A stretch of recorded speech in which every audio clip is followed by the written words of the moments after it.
Nós tivemos a alegria de ver essa semana lançado um importantíssimo trabalho feito pelo Wagner de Assis, que foi o livro sobre a batalha na vida, descrevendo isso como um legado para todos nós, do nosso querido Nelson Soares.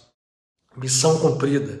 Esse livro foi editado pela editora do Lar de Frei Luiz, já está disponível para uma venda online, e parte dessa receita reverte para a nossa Casa de Padre Pio, para o Frei Luiz também, para o Lar Francisco de Assis, onde o Wagner está se conectado. Então vamos lá, gente, né? Hoje a gente fala de tempos de conexão com a Mãe, e os tempos do ano de 2021 mostram, dentro dessa conjunção temporal, seja por qual ótica a gente analise, como tudo é um. E hoje vou tentar dar para vocês mais um exemplo disso, nos valendo das datas físicas, das diversas abordagens do calendário, né? Já seria uma boa questão a gente imaginar que existem calendários diferentes, né, para medir tempo, calendários solares, calendários lunisolares, como o da Kabbalah, calendários apenas lunares, como o muçulmano, por exemplo, ou lunisolares também, como o calendário hindu. E isto nos diz como o tempo é algo relativo, né? Está aí na prática. E como ele pode ser compreendido como um instrumento de trabalho ao nosso dispor, ao dispor da nossa consciência. Nós batalhamos muito, né, naquele período da Quaresma de Miguel Arcanjo, daqueles dias do mês de Elul, olhando pela ótica da Kabbalah, até chegar a Rosh Hashanah Yom Kippur, o dia dos anjos do Miguel Arcanjo.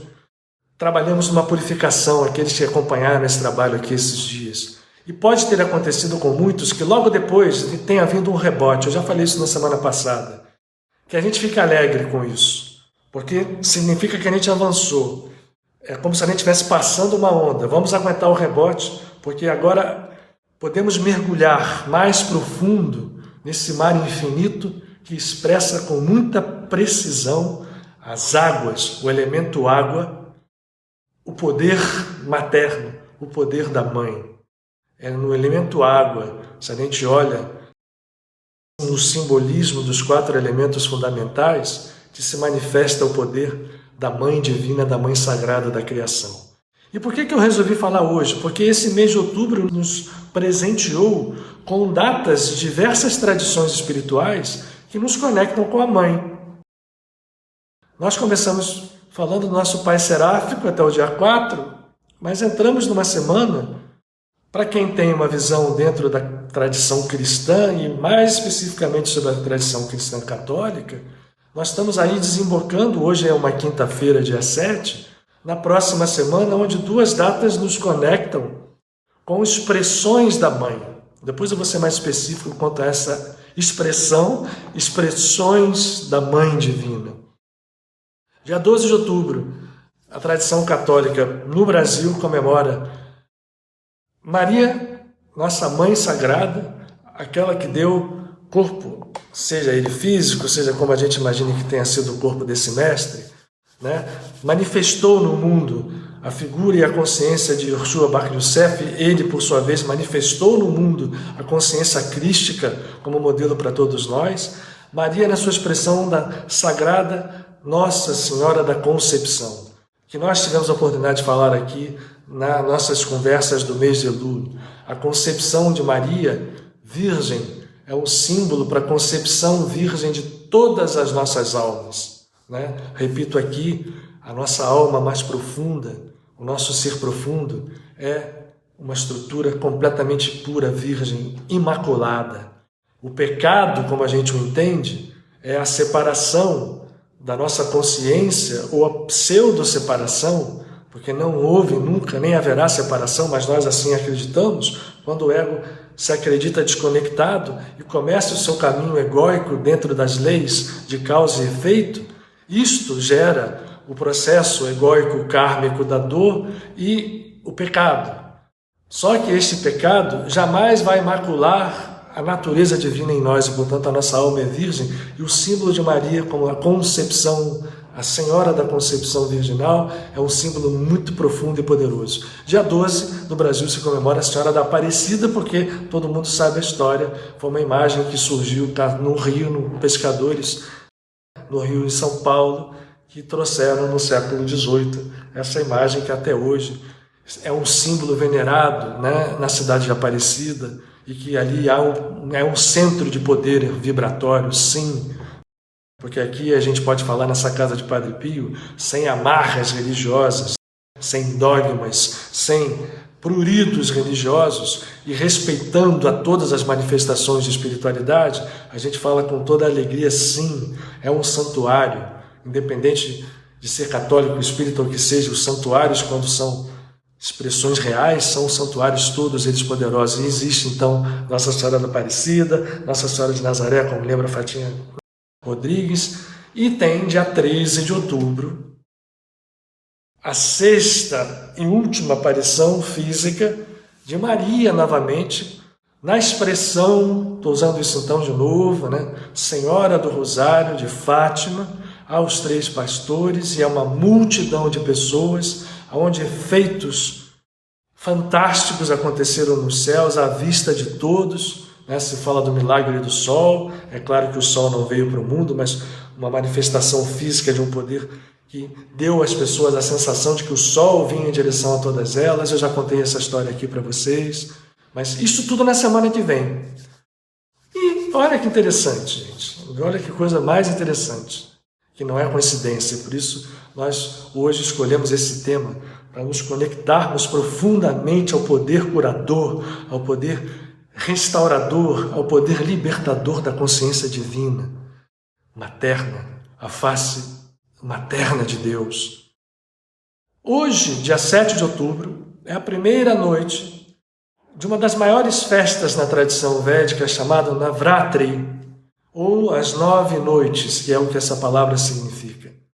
É a reverência, e isto é muito profundo dentro da tradição hindu, à Mãe Divina, Devi, sob a forma de Durga, Ma Durga, a Mãe Durga, que ela ali, Durga reúne nela todas as concepções e todas as faces da Mãe Divina, e em 9 dias se reverencia a Durga e as suas, vamos chamar assim, co-irmãs, porque são todas a mesma Mãe Divina, são apenas expressões diferentes.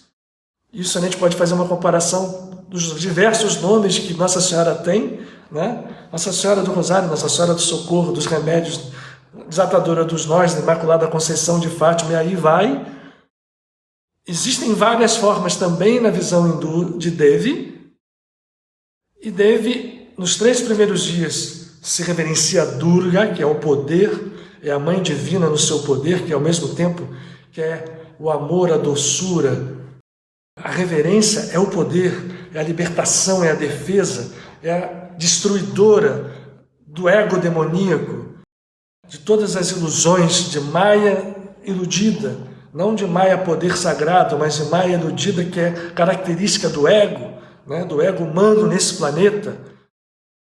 Durga é reverenciada nos 3 primeiros dias, e depois reverenciamos Lakshmi, que é a grande consorte da face paterna de Mahavishnu, Mahalakshmi principalmente, nos 3 dias seguintes, que é a deusa da abundância, da prosperidade, da paz, da beleza. E nos outros 3 dias, Sarasvati, que é a consorte de Brahma, que é a força criadora. Sarasvati é representada como um instrumento musical, como ao emitir aquelas notas musicais, emite ela a criação harmônica do mundo. Então nós estamos hoje, dia 7 de outubro, comemorando exatamente o primeiro dia de 9 dias e 10 noites em Navratri. E quando é que vai terminar isso? No dia 15 de outubro. Então olhem a força desses dias, olha como ele está recebendo presentes, né? Eu gosto de assinalar isso aqui para nos dar a oportunidade, a cada um de nós, dentro de cada um, da sua visão, da sua empatia, da sua afinidade, já que passamos por aquela purificação, depois da semana do dia de Miguel veio a pancadaria, né, do rebote das forças que não nos querem libertos. Eu acho que todo mundo sentiu de alguma forma isso, mas agora passou, vamos para o colo da mãe. E o Navratri vai coincidir com o quê? Exatamente com a semana que a gente vai ter a expressão poderosa de Maria como uma das expressões da Mãe Divina, tanto em Nazaré, a Senhora de Nazaré, como a Senhora Aparecida, como uma Senhora de Fátima no dia 13. E aí no dia 15, uma expressão de Mãe Divina muito ligada, eu quero falar porque é muito ligada a nós, família espiritual, e eu incluo todos vocês que estão conectados hoje conosco. Esta família espiritual tem uma ligação, eu não tenho nenhum receio de dizer isso a vocês, com esta também que para nós é uma mãe querida, muito próxima, que é Teresa, conhecida como Teresa de Jesus ou Teresa d'Ávila.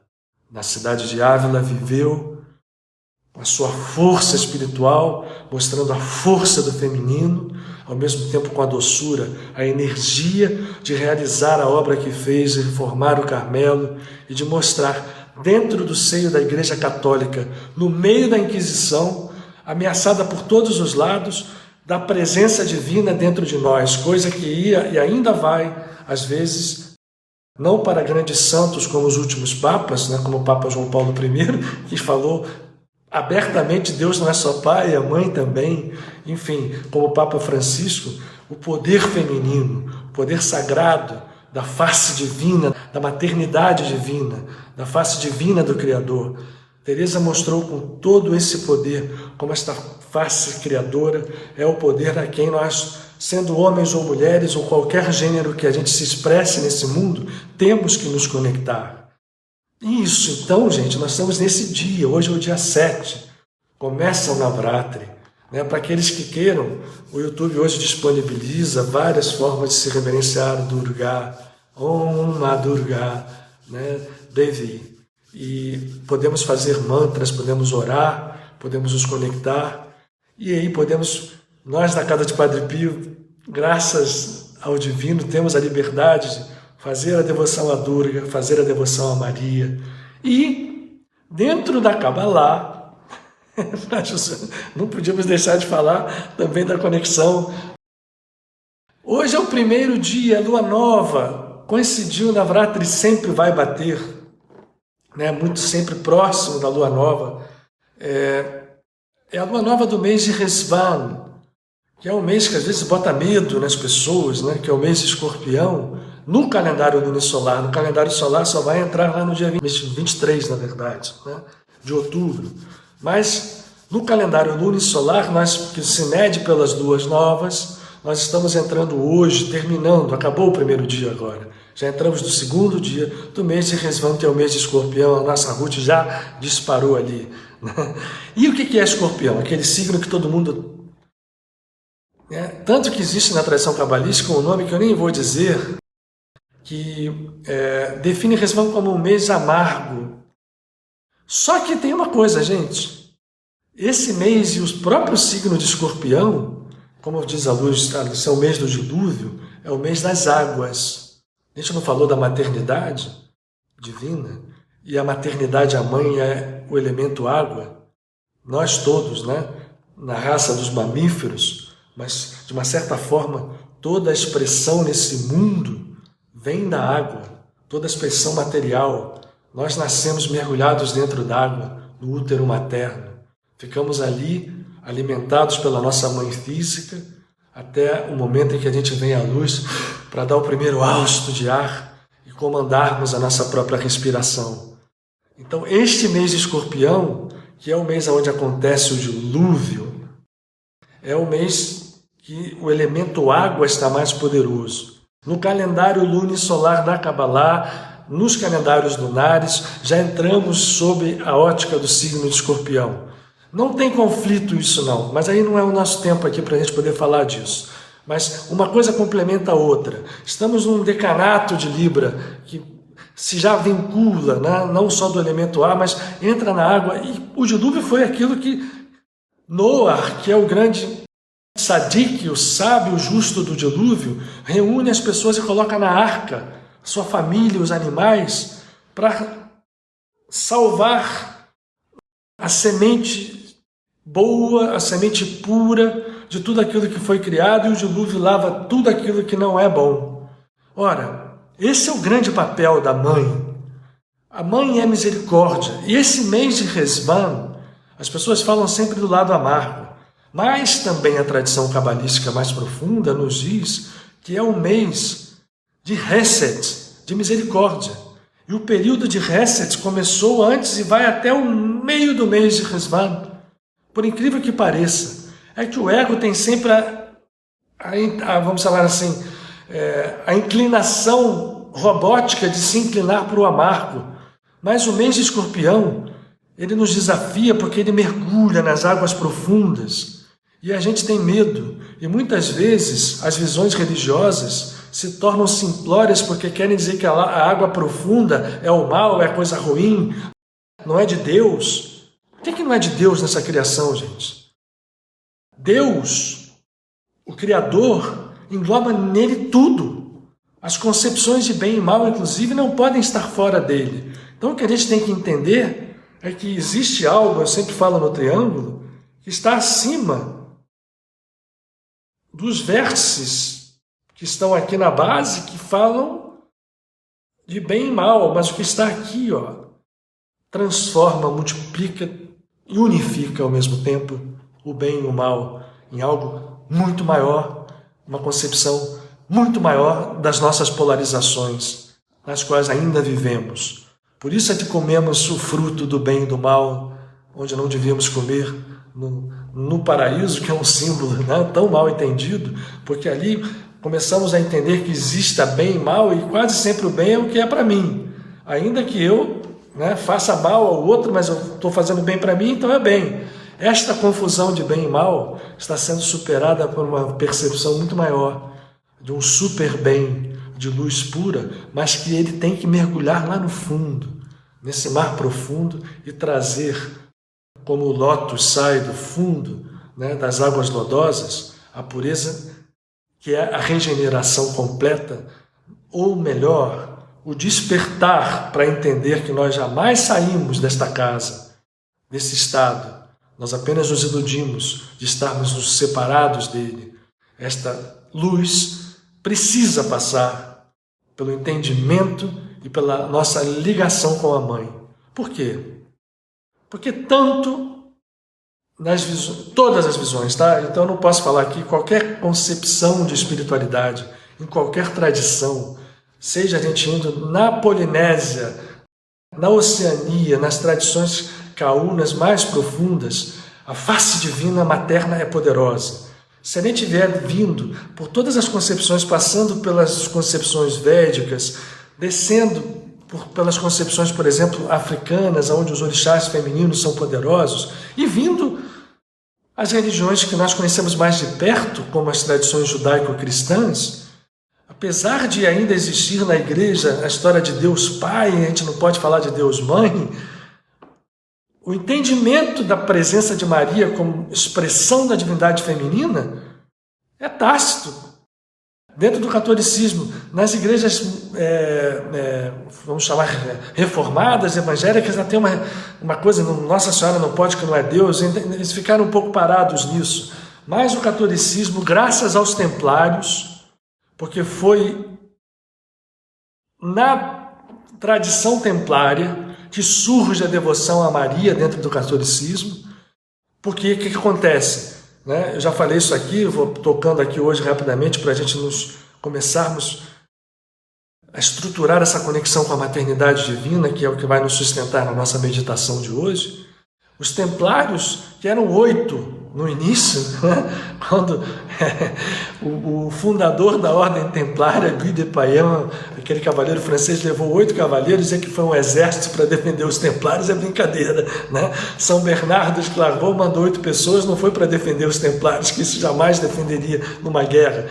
Eram monges cavaleiros que foram buscar as tradições espirituais que estavam ocultas dentro do Oriente, em Jerusalém, as tradições da Kabbalah, as tradições do sufismo, tradições ligadas ao budismo, e eles trouxeram isto para o Ocidente. Bernard de Clairvaux, Bernardo de Claraval, que era um grande devoto da Mãe Santíssima, permitiu que os templários implementassem o culto mariano para dar ao cristianismo a face divina materna. Tanto que na Ave Maria, como é que se fala no catolicismo, né? Santa Maria, Mãe de Deus. Porque Deus é Jesus, ok. Mas Mãe de Deus, olha que bonito esse símbolo sem tirar as cascas, né? Que são as cascas que podem conflitar, que podem criar, a minha religião é isso, a sua não é. Quando a gente fala Santa Maria, Mãe de Deus, é porque ela expressa a maternidade divina. E o culto mariano foi implantado pelos templários com as catedrais, todas góticas, as catedrais, as Notre-Dame, postas. Eles conheciam muito bem, né, a rede de chakras energéticos que percorre a superfície planetária. Então, todas as catedrais foram postas em posições muito vibratórias, em vibrações de chakras planetários. Portanto, a devoção à Mãe Divina vem permear a tradição cristã nos templários. Dentro do Islã, que também é um pouco mais, mas vem Fátima, como a filha de Muhammad, a filha preferida, é reverenciada porque há que haver uma expressão feminina. No hinduísmo isso não, no hinduísmo isso é aberto. Vou chegar aqui lá de novo. Mas na Kabbalah, que é a tradição dentro de uma religião, a religião judaica é paternalista, é machista, mas a Kabbalah não. A Kabbalah, se a gente vai olhar, eu vou pegar aqui para vocês, a Cláudia me deu, né? O tetragrama que aparece direitinho para vocês aqui, senão ele apareceria ao contrário. Este tetragrama sagrado, que é um nome divino, que está no centro da árvore da vida, e que é um nome de misericórdia, mas é um nome que tem que ser santificado, tem que ser unificado, como nos diz o Jesus, nosso mestre no Pai Nosso. Ele tem 4 letras, sendo que 2 são iguais, e essas 2 letras aqui são femininas, gente. Aqui está a Mãe Superior, a Mãe Divina, Ima, a Mãe Sagrada, ou Binah, que as letras de Binah também se mostram como o filho ou a filha de Yah, e aqui está a semente original, que não é nem masculina nem feminina, depois se masculiniza, mas vai fecundar. E neste útero sagrado é que nasce a expressão criadora do cosmos, mas o grande gerador do universo, na tradição cabalística, é a mãe. E esta mãe vai descer até Malchut, o reino, para expressar o universo material. Isto casa perfeitamente com a tradição védica, onde a Mãe Divina, se vocês verem, existem muitos símbolos, isso a gente tem até no Padre Pio, a selfie tem muito bonito, onde existe a Mãe Divina, uma figura feminina belíssima, Devi, e como se estivesse no seu seio a representação do Trimurti, das 3 expressões no seio da Mãe Divina. Ou seja, dentro da Mãe Divina estão Brahma, o Vishnu, Brahma e Shiva. Então, de uma forma primordial, quando a gente vai falar de formação, de criação, de manifestação, é a face materna que expressa esse poder. Logicamente ligada à face paterna numa unidade. Isto tudo numa unidade que transcende qualquer definição. Mas para nós, que vivemos nesse plano físico, que caminhamos em planos que transcendem o plano físico, que vão a planos espirituais, né, mais próximos, a necessidade absoluta de nós entendermos e nos vincularmos e realizarmos o poder materno divino na nossa vida. porque esse poder tem duas faces. E esse mês de Resvan, né, que é o mês do dilúvio, como disse a Ruth, é o mês de Escorpião, fala dessas duas faces. E na visão hindu é assim, Devi tem múltiplas faces. Uma delas é aterrorizante, Kali. Durga, Devi, tem a face de Kali, que é, se vocês virem a imagem de Kali, pode assustar. Ela é escura, e ela tem um colar cheio de caveiras penduradas e foices na mão, porque, sim, as águas, quando vêm na forma do dilúvio, elas renovam. Primeiro elas levam tudo, para depois renovar. A água leva tudo, mas deixa lá o seu poder fecundante. A mãe tem esta face, ao mesmo tempo também tem a face doce, de acolher, de fazer gestar no seu útero. Se nós, agora em termos práticos, se nós nos devotarmos à mãe, olhando a mãe nesta face, ela vai se apresentar sempre nesta face doce e jamais nos falará com a face firme. Esta face firme representa o karma. Kali só aparece na tradição hindu quando nós caímos nas teias kármicas, que na visão ocidental, né, da nossa tradição da Torá, da Bíblia, é o pecado original, onde o karma entra em ação como lei regeneradora, mas uma lei dura, uma lei que paga ceitil por ceitil, ação por reação, numa condução que nós hoje aqui ainda estamos presos em cadeias kármicas criadas por nós mesmos. Entretanto, a mesma Mãe Divina que pode se expressar como Kali, se expressa como Lakshmi, se expressa como Sarasvati, se expressa como a própria Durga, que faz o seu poder destruidor trabalhar a nosso favor, que em vez de jogar o karma na nossa caminhada, ela nos defende do karma. Vejam essa sutileza. Como é que a gente chega nesse estado? Por devoção, por amor, por conexão profunda e permanente com a natureza divina. E essa natureza divina, ela viva está dentro de cada um de nós. Ela jamais nos abandonou. Nós temos que nos voltar para dentro como um passo inicial para promover dentro de nós os movimentos, não é que nos transformem, essa palavra não é completa, que parece que a gente ficou ruim, que a gente ficou... Não, isto que está aparecendo aqui, essa ilusão egóica kármica, são cascas que como se ocultassem o brilho dessa luz. Dentro desse mar escuro estão as, como diz Yogananda, que era um grande devoto da Mãe Divina, estão as pérolas sagradas. Dentro da escuridão do carvão está a mesma estrutura de átomos de carbono, que apenas mudando a sua estrutura cristalina, saindo do hexagonal para o quadrangular, se transforma na pureza do diamante. Isto é um grande símbolo que a gente esquece. O outro é a lagarta que se arrasta na terra, é a mesma borboleta que bate asas com beleza. Nós estamos repletos de símbolos à nossa volta para entender que o nosso grande trabalho é promover não a mudança, mas o refazimento, né, tirando os entulhos, para que a nossa natureza verdadeira, a nossa natureza virginal apareça.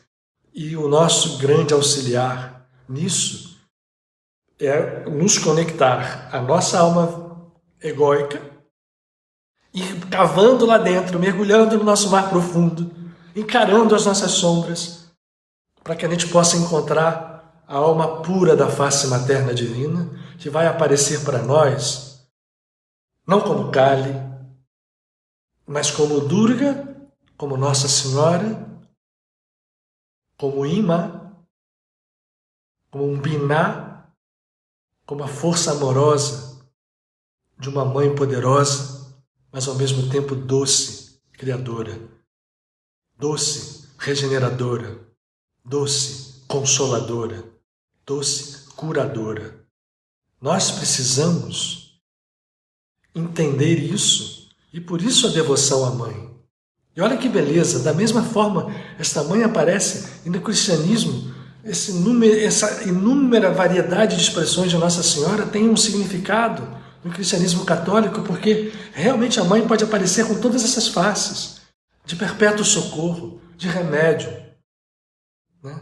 Do rosário para nos ensinar que o nosso trabalho, e olha como foi interessante, gente, olha o poder, como isso no Ocidente se manifestou, a gente não dá atenção a isso, como foi o século XX, na verdade o século XIX, aquele período que a humanidade, para o tempo cósmico, o século XIX foi ontem.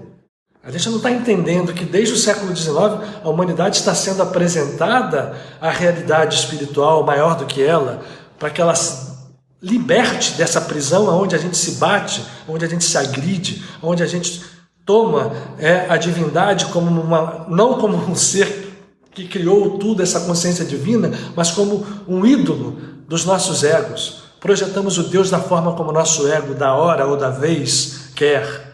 Né? Isso não é Deus, esse Deus não existe.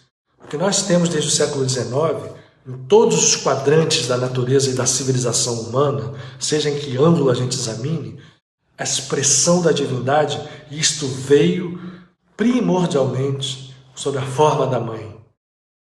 Yogananda traz para nós, Ramakrishna traz para nós, Trailanga traz para nós, Devi, a mãe. Vamos buscar a mãe.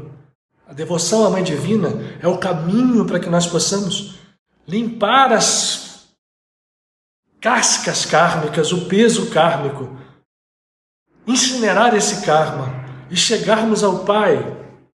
Jesus frisou o Pai, mas no fim ele simboliza ao entregar o apóstolo João à sua mãe e ao dizer: filho, eis aí tua mãe. Como a dizer, eu apontei o Pai, porque sim, a gente precisa ir à consciência do Pai, mas a mãe precisa nos ajudar a chegar lá. E a gente passando pela mãe, gente, é mais fácil, vamos dizer assim, praticamente, na prática é mais fácil, porque esta face consoladora da mãe a gente tem que buscar, mas para que ela apareça para nós, é preciso que a gente comece a fazer o trabalho, porque se a gente se levar pelo condicionamento, pelo robotismo kármico, né? Para aquele automatismo de ação e reação, a ação vira efeito, o efeito vira causa, a causa vira efeito, o efeito vira causa, e esse processo fica se perpetuando em nós como um círculo quase, como diz Buda, o Sansara, a gente não vai quase a lugar nenhum, passos lentíssimos. Não. A gente tem que buscar dentro de nós as forças consoladoras, o amor que cada um de nós tem lá dentro, ainda oculto, o amor verdadeiro, a devoção. E para isso a gente precisa fazer um esforço, sim, não é grande, mas o esforço de segurarmos o nosso julgamento. Esse é o caminho, segurarmos a nossa língua, segurarmos o nosso olhar crítico, segurarmos tudo isso e soltarmos a nossa capacidade de empatia, de amor, de pacificação, de amar a divindade, sim, essa divindade que é mãe e pai, porque ela é tudo. Então nós precisamos entender e aprender a amar a divindade, sim, e amá-la em nós, e amá-la no próximo, e amá-la com humildade. Porque, eu sempre repito aqui, sem o pé da humildade e o pé do amor, isso vira asas e a gente não avança. A humildade é fundamento, porque sem ela nós estamos caminhando e vamos continuar caminhando em ilusão. É preciso que a gente tenha isso. A devoção é a expressão dinâmica desta intenção de amor, desta intenção empática, desta intenção de não julgar mais ninguém, dessa intenção de não conflitar, mas sim de conjugar, de reunir aquilo que estava separado, de fazer, como diz o Cristo no Evangelho de Tomé, aquele que fizer de dois um, este me viu. Viu a quem? Não apenas a figura de Jesus, mas a figura crística, a consciência crística. Quando a gente vê e contempla a consciência crística, nós estamos contemplando no infinito e ao mesmo tempo dentro de cada um de nós. E aí, gente, nesses dias agora hoje, começando com Navratri, com a primeira noite, vamos nos dedicar mais à Mãe, vamos escolher uma forma.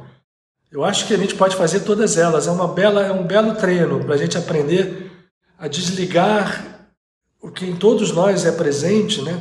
Essa afinidade que nós temos com uma visão espiritual, às vezes nos prende a condicionamentos que a gente deixa de aceitar outras visões, ou aceita como menores do que as nossas.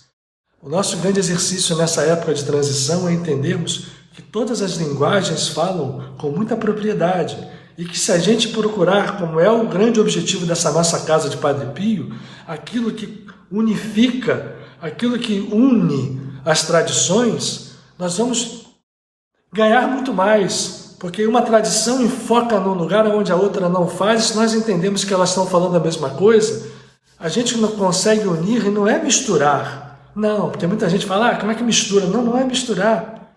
É encontrar a essência.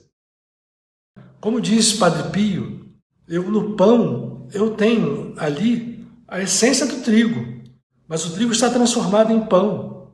Então se eu tenho um pão doce, um pão de sal, um pão italiano, um pão, qualquer forma deles, todos eles são trigo. Todos eles vêm do trigo. E é preciso que a gente entenda isso, para que a gente não saiba, não deixe mais que esta figura do ego, esse ídolo que nós criamos, comande as nossas ações. E o ego se manifesta primordialmente através da mente, né? Esta mente física, que em português pode fazer esse trocadilho, a mente nos mente quase todo o tempo. A mente nos engana, a mente nos acorrenta. Porque a mente é quase nada em relação ao poder que o nosso espírito tem com forças que transcendem a mente egóica para falarmos de uma mente superior ou de um estado de consciência superior que esse sim, nos conecta com realidades que nós não enxergamos com os sentidos físicos, mas que estão aqui à nossa volta, que nós vivemos imersos nelas. E que a nossa civilização, principalmente a ocidental, ainda despreza.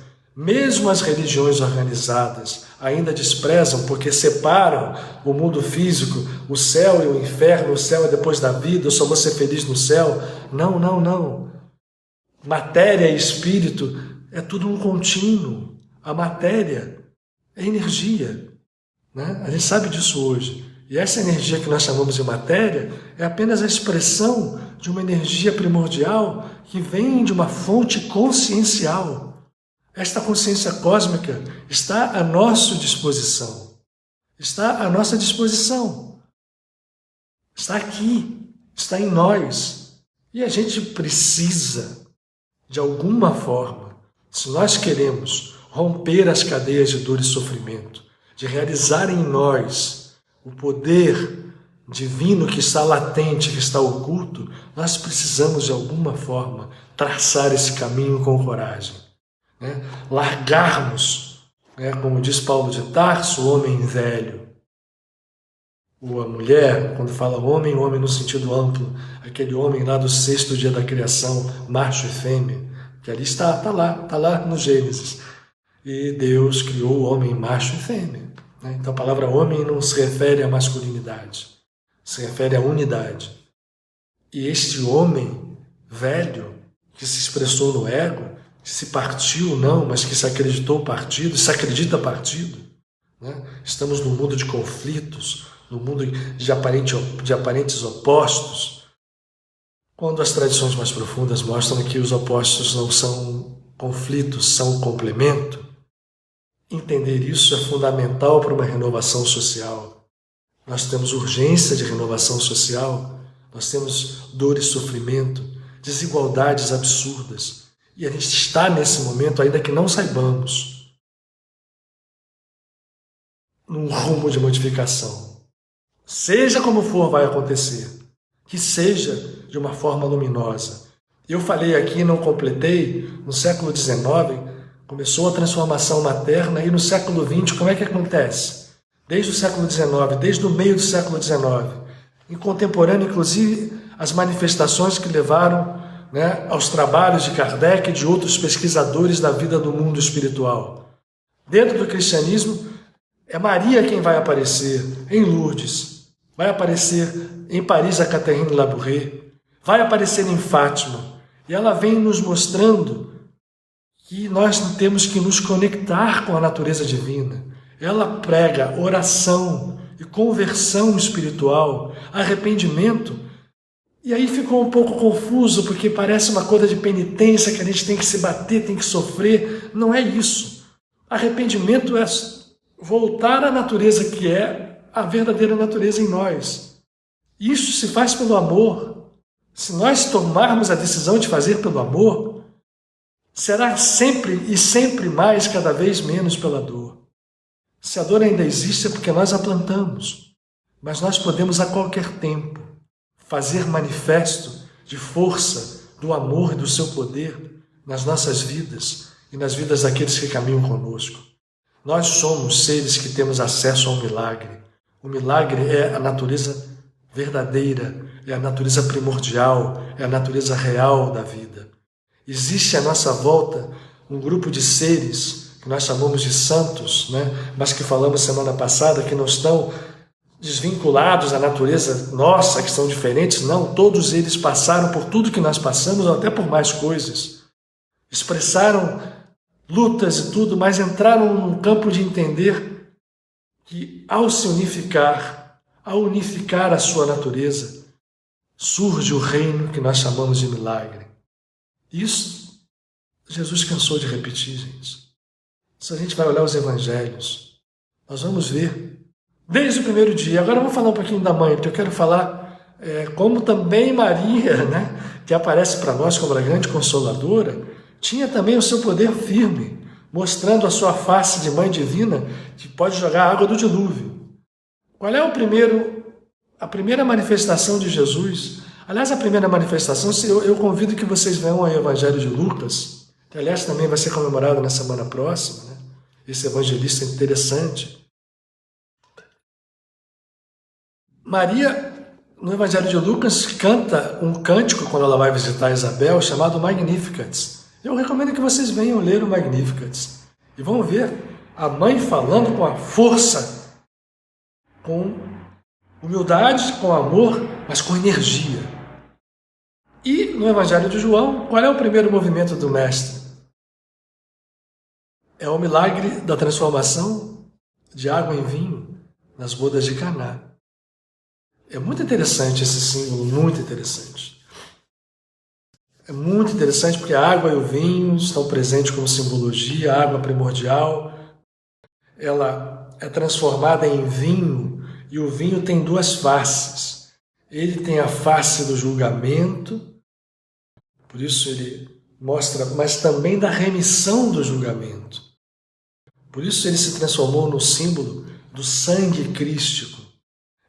O sangue crístico é aquele vinho que faz a remissão e adocica, torna dulce o julgamento. Então, gente, o primeiro movimento do Cristo, ele faz transformando a água pura, essencial, num vinho de altíssima qualidade. Está lá citado. O dono da festa fala, mas esse vinho um convidado diz, mas como é que ele separa o melhor vinho para o final? O melhor vinho é aquele vinho, no bom sentido, que traz a plenitude, que traz a elevação da consciência, que não traz a dureza do julgamento como o não melhor vinho. Mas tem mais aí. Quando Jesus está na festa, alguém, ele está com a sua mãe está com ele. E alguém vai a ela, acabou o vinho, nosso vinho acabou. E ela vai a Jesus. E ela chega para ele e diz assim, o vinho acabou. A resposta de Jesus é meio dura, tá? Ele diz assim, mulher. Jesus não fala, ele fala mãe nenhuma vez, sabia? Nos evangelhos. Mas isso é outra coisa, a gente fala disso em um outro momento. Mas ele tinha um carinho infinito por essa mãe. Tanto que no final, está junto dela e ele vai sempre ao lado dela e ela ao seu lado, o tempo inteiro. Mas ele diz, mulher, Ainda não chegou a minha hora. O que eu tenho a ver com isso? Sabe o que a mãe faz?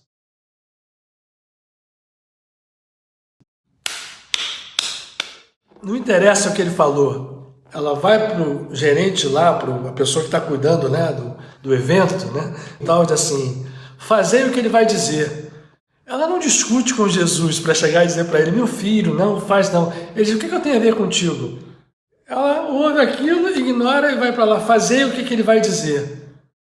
Vai dizer assim, eu estou dizendo, eu sou nesse momento a mãe divina e você é o filho.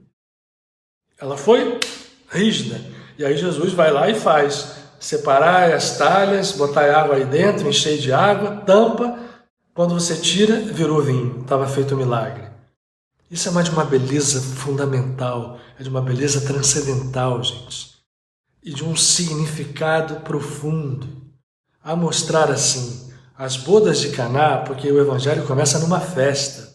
Porque a verdadeira natureza da mensagem de que nós somos filhos da divindade, que a nossa natureza é crística, é algo bom. O cristianismo, como se constituiu, derivou para uma apologia muitas vezes do sofrimento, da dor aqui, para ficar bem no céu, do inferno. Nada disso. Toda a passagem do Mestre, e o Calvário é apenas um momento em onde ele entrega e rapidamente retoma a sua vida, mas toda a sua passagem é para falar de coisas boas, de milagres, de curas, de renovação, de demonstração do poder, da certeza, do poder da fé se transformando em certeza, do poder da oração. E começa com uma festa. E começa com o quê? Com a mãe. A mãe dizendo, ignorando o que ele diz, né? Minha mulher, que isso, não faz assim, não. Fazer o que ele vai dizer. O que ele vai dizer, eu nem precisei dizer para ele. Eu apenas fui lá e disse e ele vai cumprir. Então, este poder que a mãe tem, porque a mãe é, sim, o útero cósmico. Olhando pela visão hindu, é Devi, é Mahadevi, a grande mãe, a grande deusa, a criadora que dá forma com seu útero cósmico aos universos. Dela saem, inclusive, os 3 componentes da trindade hindu. E assim, nós temos que entender, quando lemos a Kabbalah, que é Binah, a mãe sagrada que recebe a semente de Hormah e faz surgir o Hassadim, o fluxo criador, as águas femininas, que superiores criam tudo, criam a forma universal e nos dão, quando digo nos dão ao universo e a todos os seres que neles habitam a vida. Então, aonde nós temos que nos dirigir quando a gente quer recuperar o nosso estado primordial? A face materna. João Paulo I, o Papa, quando disse que Deus é mãe, ele sabia o que estava falando. Porque Deus também é mãe. E nós estamos hoje, vou voltar então, no primeiro dia do Navaratri, não é à toa, não é por acaso. Estamos entrando na semana em que a Mãe Divina, na sua expressão através da Mãe do Cristo, de Maria de Nazaré, de Miriam, se apresenta a nós como a Senhora de Nazaré, como a Senhora de Aparecida, como a Senhora de Fátima, no seu apogeu, no 6º dia. Olha o número 6 aí. O mundo foi criado em 6 dias, o 7º é a plenitude. Então, o mundo foi criado em 7 dias, não foi em 6. O 7º é a plenitude. Então, 6º dia, temos que fazer os trabalhos internos, encontrar os 6 dias dentro de nós, para reformarmos, não, para recuperarmos a nossa natureza sagrada, rompermos as cadeias de tempo e espaço que nos prendem, ainda que de forma evolutiva, ainda que isso signifique evolução, mas uma evolução muito lenta, as dores ou as recompensas do ego.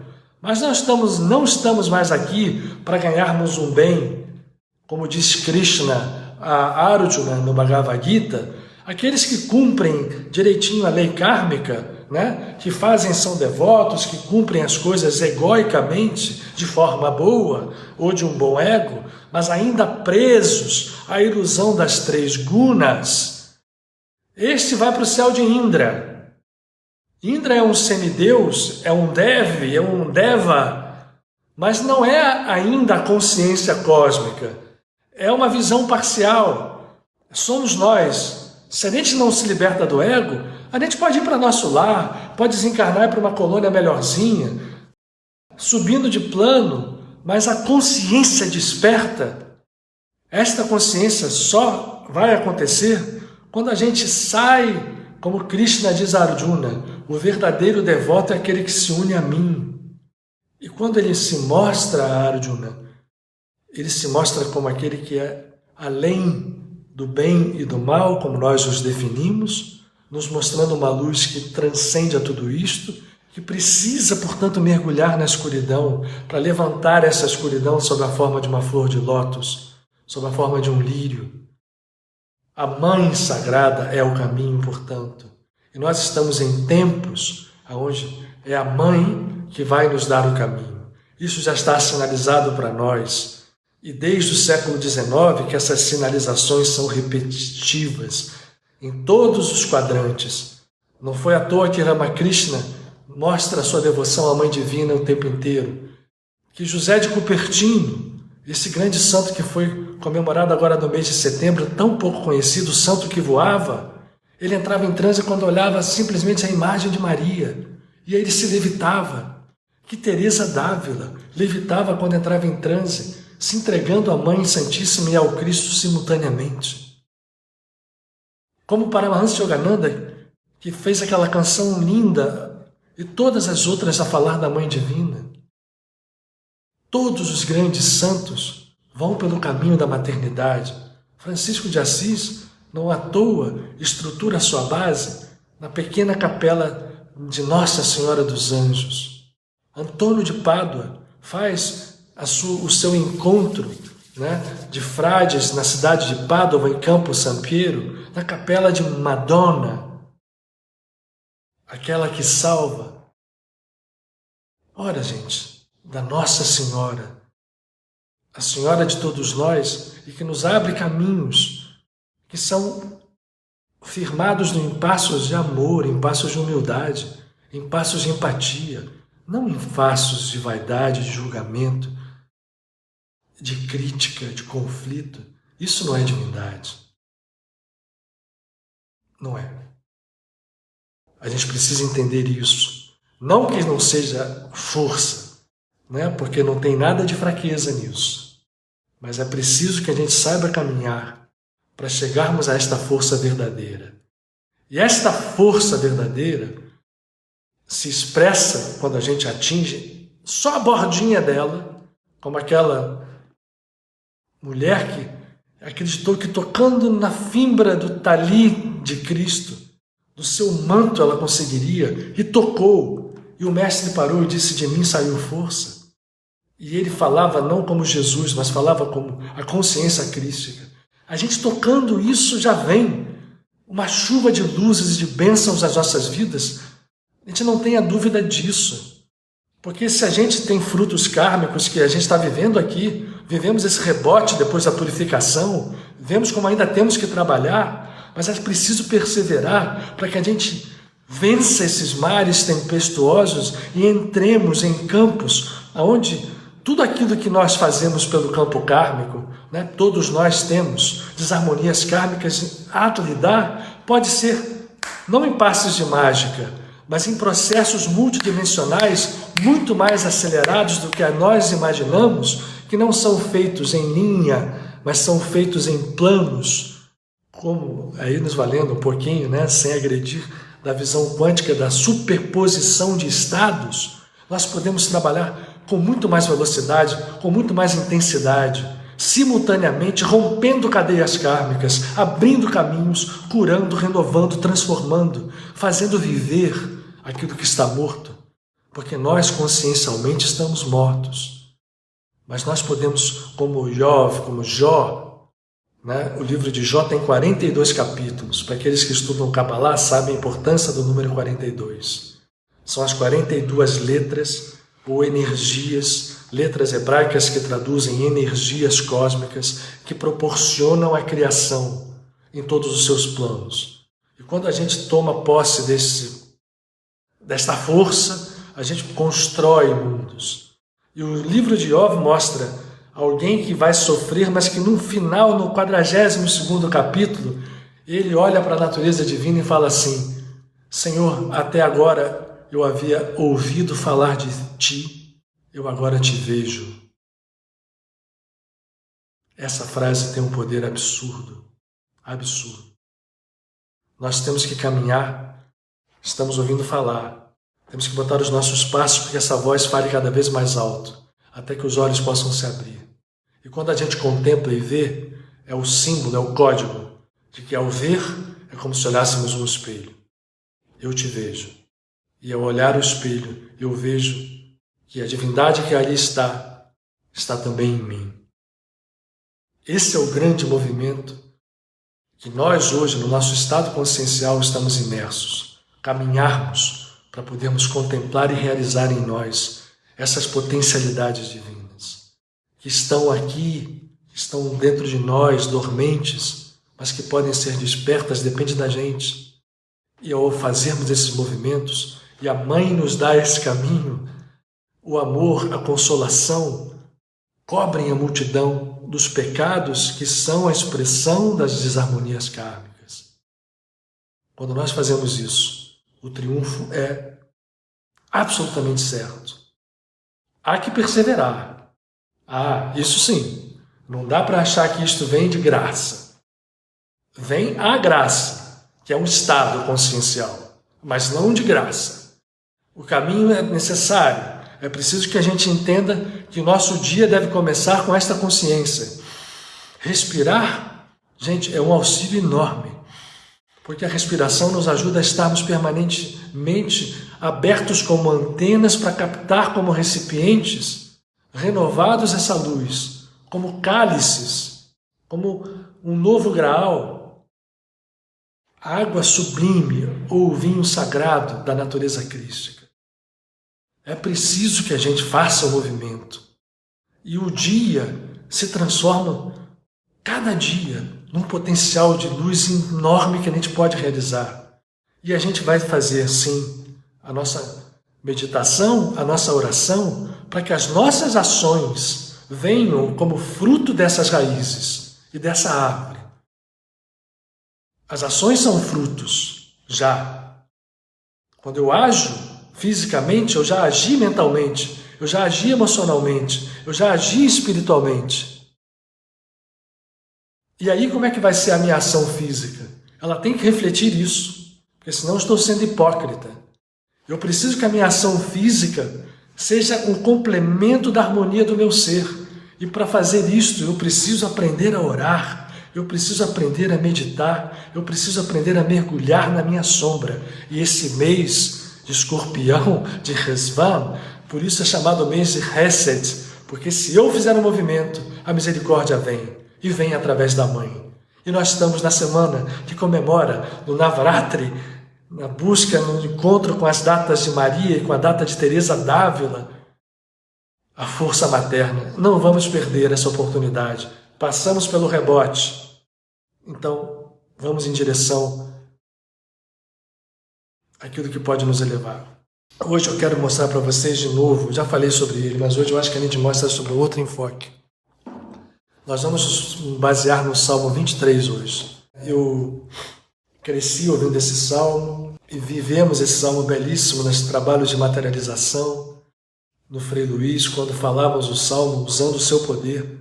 Nosso irmão Luiz Arrocha Lima falava que a gente sussurrasse esse salmo, falasse que ele emitia energia ectoplasmática e poder quando sussurrado, né? Quem foi lá do Frei Luiz sabe disso. A gente faz também isso no Padre Pio. Este salmo tem segredos poderosíssimos dentro dele. Eu já falei disso, mas hoje eu quero falar de novo, porque ele nos leva, esse salmo, quando fala que Adonai... Olha só, gente, vou falar agora um segredo cabalístico para vocês, tá? Porque a religião judaica, ela é machista, tá? Como é a religião então? Só que a Kabbalah nos dá umas dicas muito legais. Adonai é um dos nomes divinos. E é um nome divino que está relacionado à última esfera, que é Malchut, que é o reino. Só que Adonai é uma expressão desta letra aqui, ó. A letra rei. Adonai é o rei que está nos planos mais baixos, mas é o mesmo rei que está em cima. E Adonai, portanto, é uma expressão feminina. Só que numa religião machista fica difícil de falar isso, mas a Kabbalah não é machista. Então Adonai é uma expressão feminina. O Salmo 23 em hebraico, ele é falado, e no livro que eu tenho aqui, por exemplo, que eu vou ler para vocês hoje aqui, ele utiliza Adonai, e para que a gente não use a expressão masculina, se pode falar Hashem, que significa em hebraico o nome, que não é nem masculino nem feminino. Quando se escreve em hebraico o Salmo, se fala, se reza, se fala Adonai. Então quando a gente diz em português, o Senhor é o meu pastor, nós estamos querendo dar uma visão só masculina? Não é não, porque tem ali a mãe divina dentro desse salmo. Por quê? Esse salmo, a tradição nos fala que ele foi feito pelo rei Davi, já no momento da sua vida, bem quando ele tinha passado, relembrando a sua infância simples como pastor, onde ele se entregava por completo. Esse salmo nos fala de duas coisas, gente. Certeza, emuná, e confiança, bitahon. Emuná ve bitahon, certeza e confiança. Porque sem isso a gente não anda. Então esse salmo, por isso que eu estou querendo compartilhar ele hoje. E a mãe é exatamente isso, ela acolhe. Que coisa melhor a gente se atirar no colo da mãe. Nós vivemos no útero da mãe. Então, este salmo expressa isto. Quando a gente se entrega ao poder da mãe, a gente vai ganhando forças e as nossas ações vão se transformando em ações de certeza e de confiança. O salmo diz isso. Nós vamos ver, mesmo em português, o Senhor é meu pastor, nada me falta. Não é nem nada me faltará, não. Nada me falta. Ou em inglês, I shall not want. O que quer dizer o quê? Meio parecido com o hebraico. Ele é meu pastor, então eu não desejo nada, sabe por quê? Porque eu tenho tudo. Se ele me pastoreia, e a palavra em hebraico é assim, roi, é um verbo contraído, ou seja, Adonai me pastoreia. Por isso eu não desejo nada, porque eu estou sob a sua guia. Mas não é uma coisa que eu estou jogando no colo de algo externo. Ao mesmo tempo que é externo, eu entendo que a mãe vive em nós, como o pai vive em nós. Portanto, olha que beleza isto. Eu vou à mãe, mas sabendo que eu estou olhando sempre também para a unidade. Então esse salmo tem esse poder. Ele tem 57 palavras em hebraico. Contadas, né? Eu vou ler em hebraico aqui. Hoje eu vou ler em hebraico e português antes da gente fazer a nossa oração final, nos entregando integralmente à Mãe, nos entregando a Madurgá, nos entregando da Senhora e levando esses dias até o dia 15, para que a gente vença e aproveite tudo que nós fizemos como purificação na Quaresma de Miguel Arcanjo. Aproveitemos o Navaratri, aproveitemos essa semana. O Salmo tem 57 palavras. O número 57, em hebraico o número é igual, as letras são números, é Zan em hebraico. E a letra Zan, e a palavra Zan é um Zain, que é 7, e um Nun, que é 50, tem 57. Zan significa sustento. Portanto, esse salmo aqui não é só sustento material, não. É também. Por isso esse salmo também nos diz: eu tenho tudo porque eu recebo sustento da minha saúde, da minha paz, da minha consciência, da minha abundância, do meu dinheiro, de tudo. E isto eu tendo, eu posso fazer tudo. Eu posso ser um canal da divindade, porque eu tendo sustento, eu posso dar sustento como canal. O número do salmo é o Salmo 23, gente. Ou 22 em algumas Bíblias. O Senhor... Em português já falei então, mas Adonai é uma feminina, é meu pastor, nada me falta. Então, gente, existem muitos segredos aqui, segredos poderosos. Primeiro, o hebraico começa assim, Mismor le David. Se vocês tiverem a curiosidade de olhar os salmos, às vezes vai parecer assim, um salmo de Davi, assim se traduz. Só que tem alguns salmos que falam Le David Mismor. Só que a gente nunca traduz de Davi um salmo.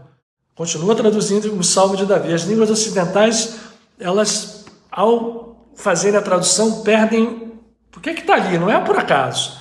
Quando tem Mismor Le Davi, significa que Davi recebeu este salmo. Um cântico que veio a Davi. Portanto, é um salmo que não é do Davi. Ele canalizou. E por isso a força aumenta. Vocês vão ver em outros salmos que é Le Davi Mismor. Aí o Davi foi lá e buscou. E ele buscou aquilo e trouxe para baixo. Aqui não. Aquilo veio como uma luz que toma e Davi só teve que procurar traduzir. Vamos então, eu vou ler o salmo e vou fazer dessa vez. Primeiro eu vou falar em hebraico, eu vou falar cada frase. Uma por uma, em hebraico e português, mas para a gente entender a força, e vou me firmar em frases que sejam importantes como códigos. Começando pela primeira, Mismor le David, indo até a última, que nos fala, mais do que nunca, no poder da misericórdia. E, portanto, no poder da misericórdia de Adonai, que tem, sim, uma vinculação a Adonai com a face materna da divindade, que é o que hoje nós estamos buscando nos conectar aqui, e a face materna tudo nos dá.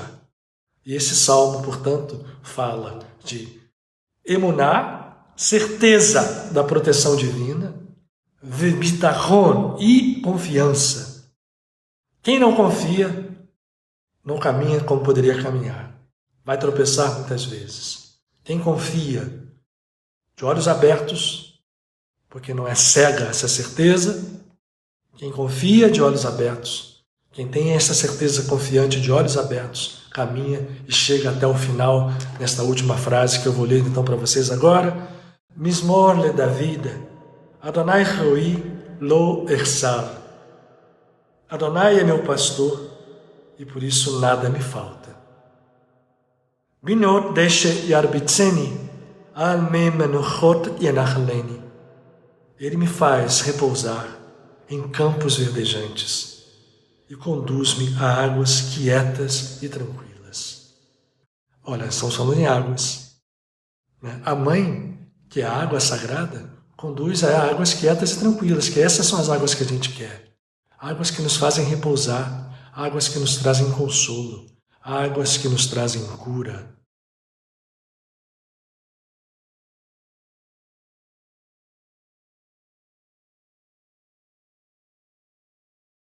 Poder divino, sagrado. Nafshi yoshevev yancheni v'magali tzedek le'ma'an shmo. Ele restaura a minha alma, mas Nafshi Yoshevev tem mais um significado, porque Yoshevev pode ler Yoshavav, que significa, a palavra Yoshevev pode ser restaurar e pode ser quando está confuso, quando está agoniado. Então pode dizer, quando a minha alma está agoniada, ele guia-me e restaura ao mesmo tempo. Olha que palavra poderosa. Nafshi Yoshevev yancheni v'magali tzedek le'ma'an shemo. Ele restaura minha alma e guia-me por veredas de justiça por amor do seu nome. Justiça não no sentido de julgamento, no sentido de união. Veredas que nos levam por amor do seu nome. Nome, nesse sentido que eu falei, no número, da primeira manifestação do Criador. Nome, antes de toda a energia, antes de todas as criações. Aí vem a frase que nós todos conhecemos. Gam ki elech begeitz al mavet, lo irara ki ata imadi. Gam ki elech begeitz al mavet, lo irara ki ata imadi. Ainda que eu caminho pelo vale de sombras e morte, nada temo, pois tu estás em mim. Isso é muito forte. Davi falou isso depois que ele tinha passado por muitas... Essa luz veio a ele, enfim, já rei, tendo passado por tudo que passou, ele sabe que se a gente caminha em vales, a gente sem temer, com confiança, com emuná, o nome nos defende. Por isso Jesus colocou o nome no Pai Nosso. Santificado é o teu nome. Não está à toa ali. Pai, estás nos céus, teu nome é santificado. Quando eu santifico o nome, eu vejo também a mãe junto de ti. E ele prossegue. Ainda que caminhe pelos vales da sombra e da morte, nada temam, pois tu estás em mim. Shiftecha umishantecha, rema yanachmuni. Teu cajado e teu bordão me darão apoio e conforto. Shiftecha umishantecha, rema yanachmuni. O cajado e o bordão. Vejam que a gente fala o cajado e o bordão. O cajado apoia, o bordão aponta. Me dão apoio e conforto. E o bordão também defende. Taror lefanai, shulhan negad tzoverai. Me preparas uma mesa cheia de delícias na presença dos meus inimigos. Ora, esta mesa preparada na presença diz, pode sentar na mesa, os inimigos não te farão nada. Eles estarão ali olhando para que, quem sabe, um dia possam se arrepender. Isto é emuná e a confiança. E vebitahon. Dishanta vashemen roshi, kosi revayá. Unges com óleo a minha cabeça, meu cálice transborda. A gente falou em cálice aqui. Transbordar é o quê? É tanta luz. A cabeça com óleo significa a unção.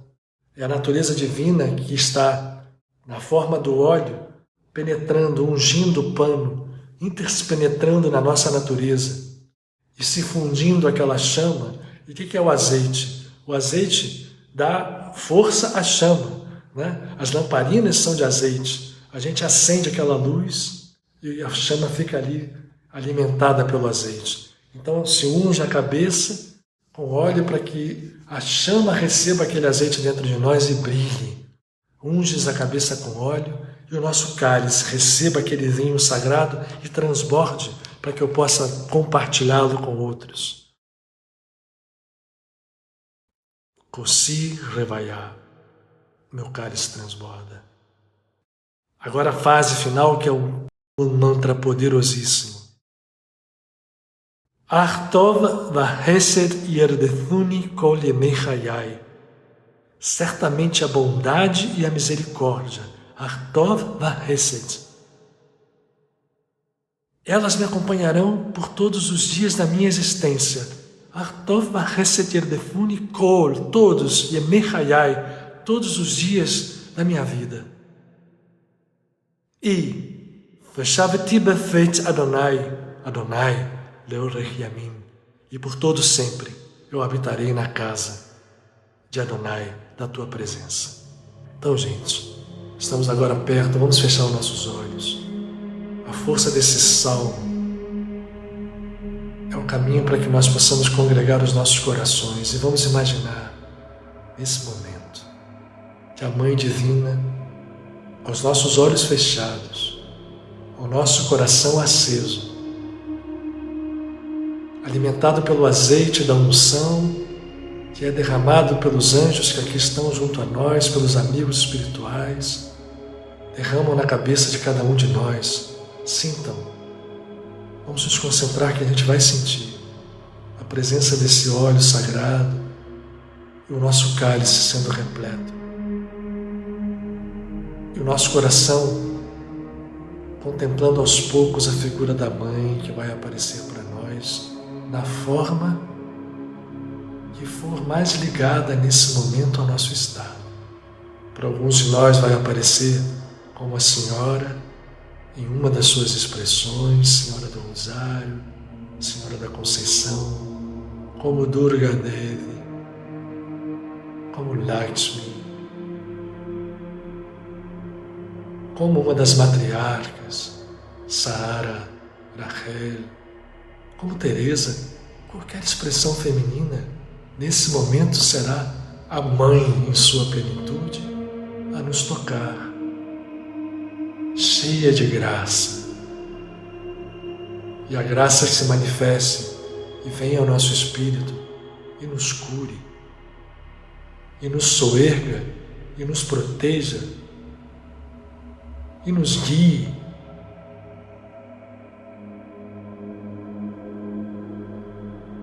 como esse salmo expressa em todo o seu poder a confiança absoluta que temos que ter na Mãe e no Pai divinos, que são o nome Hashem, mas é também Adonai, é também Imá, é também Devi, Oma Durga, Oma Durga.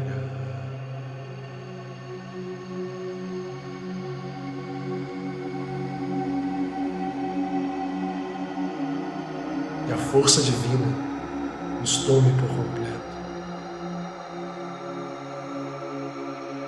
Faça com que esta congregação que nós somos agora se transforme numa unidade flamejante de confiança e de luz a teus pés. Ó Mãe, como Paramahansa Yogananda cantava, porque da tua escuridão sai sempre a luz. Quem diz que és escuro, oh minha Mãe Divina? Quem diz que és escuro, oh minha Mãe Divina? Muitos sóis, muitas luas em ti estão a brilhar. Muitos sóis, muitas luas em ti estão a brilhar. Tu és luz, tu és força, tu és consolo, tu és paz, tu és cura. Vinde a nós, ó Mãe. Adonai Rohi Lo Echsar, Binot Deshe Yarbitzini, Al-mei menuchot enachleni, Nafshi yoshevet yancheni, Ve'magale tzedek le'man shemo. Gam ki elech b'yetz al mavet, Lo yirara, ki ata imati. Shivtecha u'mishamtecha, hema yanachamuni. Taroch lefanai, shula neget zoerai, Dishanta v'Hashem embroshi, Kosi Revaya. Ach tov v'hesed irdefuni, kol yemei chayai, v'shavti beveit Adonai Hashem leorech yamim. Amém e amém. Que a luz divina, ó Mãe, venha sobre cada um de nós, e que nós possamos compartilhá-la com todos os amados, nossos filhos, nossos pais, nossas mães, irmãos, e com o mundo inteiro, que essa dor e sofrimento deem espaço à empatia, à união, ao verdadeiro amor, força primordial de toda a criação. Que esse amor se manifeste, que chegue logo esse momento. Adonai Shma Tefilati, ouça a nossa oração,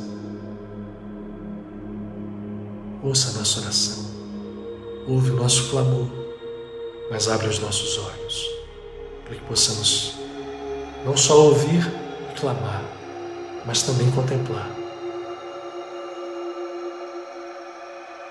Vamos respirar profundamente.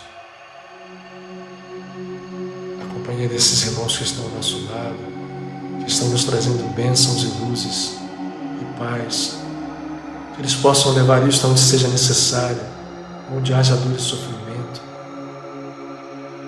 que seja a ação a nossa oração, para que as nossas ações sejam também oração.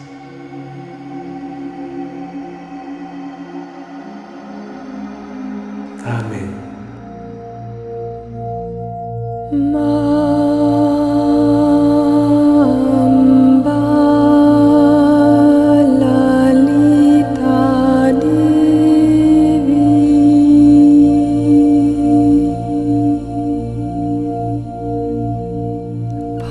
Parashakti Sundari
Uma Parvati